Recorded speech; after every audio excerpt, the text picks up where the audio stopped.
Oke, assalamualaikum warahmatullahi wabarakatuh. Perkenalkan, nama saya Pratama. Kali ini saya akan membuat video untuk memenuhi tugas mata kuliah komunikasi antar pribadi. Sebelumnya saya sudah diberikan tugas untuk membuat sebuah film, dan video kali ini akan menjelaskan apa keterkaitan membuat sebuah film dengan mata kuliah komunikasi antar pribadi. Oke, sebelum saya menjawab pertanyaan, saya akan terlebih dahulu membacakan soal yang diberikan pada saya. Soalnya adalah berikan penjelasan pada konten film dalam konteks teori-teori komunikasi antar pribadi tentang hubungan kaitan komunikasi antar pribadi, pengembangan komunikasi antar pribadi, dan konflik dalam komunikasi antar pribadi.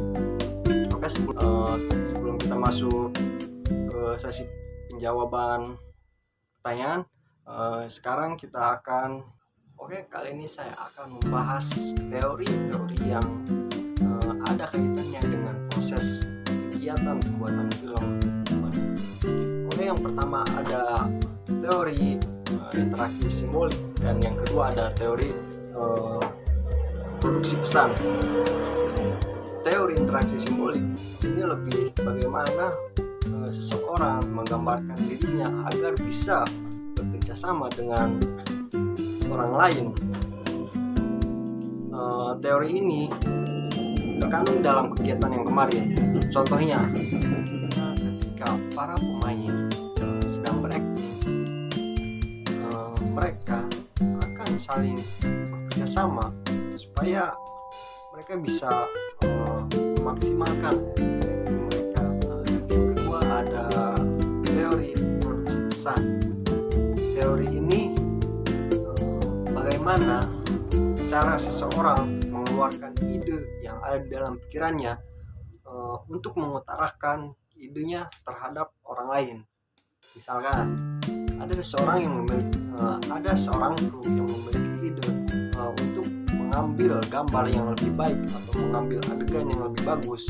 Mereka akan mengutarakan idenya menggunakan komunikasi nonverbal atau komunikasi verbal agar para kru yang lain bisa mengerti apa maksud dia tersebut. Jadi dua teori tersebut itu terjadi pada mulai acara workshop hingga sampai pembuatan film. Aktivitas kemarin seperti menyumbangkan ide kepada sutradara agar menghasilkan adegan-adegan yang baik dan bagus. Itu adalah contoh interaksi antara kru dan pemain film yang saling berkomunikasi agar menghasilkan adegan yang baik. Itu termasuk pada teori produksi pesan. Interaksi itu didukung dengan komunikasi yang baik dengan menggunakan komunikasi verbal ataupun non-verbal. Bila kita salah menggunakan komunikasi verbal atau non-verbal, kurang tepat penempatannya, maka itu akan menjadi masalah, akan menimbulkan konflik atau akan menjadikan kesalahpahaman antara individu dan individu lainnya. Dengan adanya teori produksi pesan, komunikator akan lebih gampang untuk mengeluarkan ide-ide yang ada di dalam otaknya dengan cara mengutarakannya lewat komunikasi verbal atau menggunakan komunikasi nonverbal.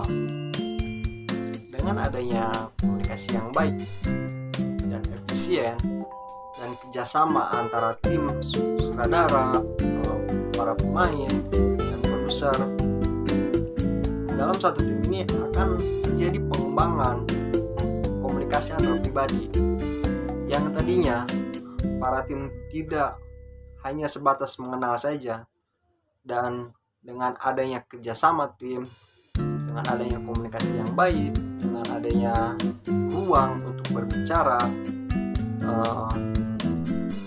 kita sebagai tim bisa menjadi lebih akrab bila kita membuka diri kita agar bisa lebih berinteraksi dengan kru-kru yang lainnya.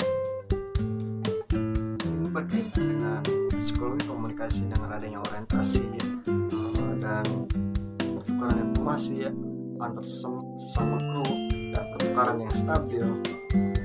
Semua itu cara bagaimana kita agar menarik diri kita untuk berinteraksi dengan kru yang lainnya agar kita bisa mengembangkan hubungan komunikasi yang lebih baik.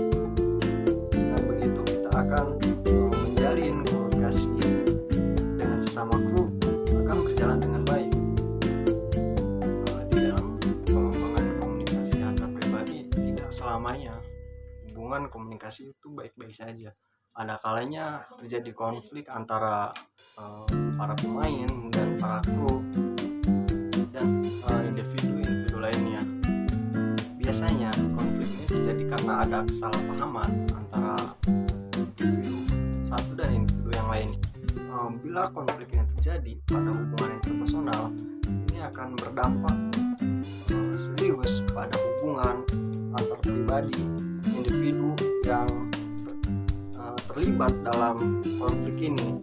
Hubungan komunikasi mereka akan menjauh, yang tadinya akrab bisa menjauh, dan itulah akibat dari konflik komunikasi antar pribadi. Dan untungnya di kegiatan kemarin, di kegiatan pembuatan film tidak ada konflik yang terlalu serius. Paling cuma ada beberapa argumen yang saling membalas argumen, jadi tidak ada konflik yang serius, bisa diselesaikan secara langsung, sehingga hal-hal yang mengancam komunikasi interpersonal tidak ada dalam proses pembuatan film kemarin. Jadi pembuatan film kemarin sangat cukup sekian untuk membahas tentang komunikasi antar pribadi. Kurang lebihnya mohon maaf. Assalamualaikum.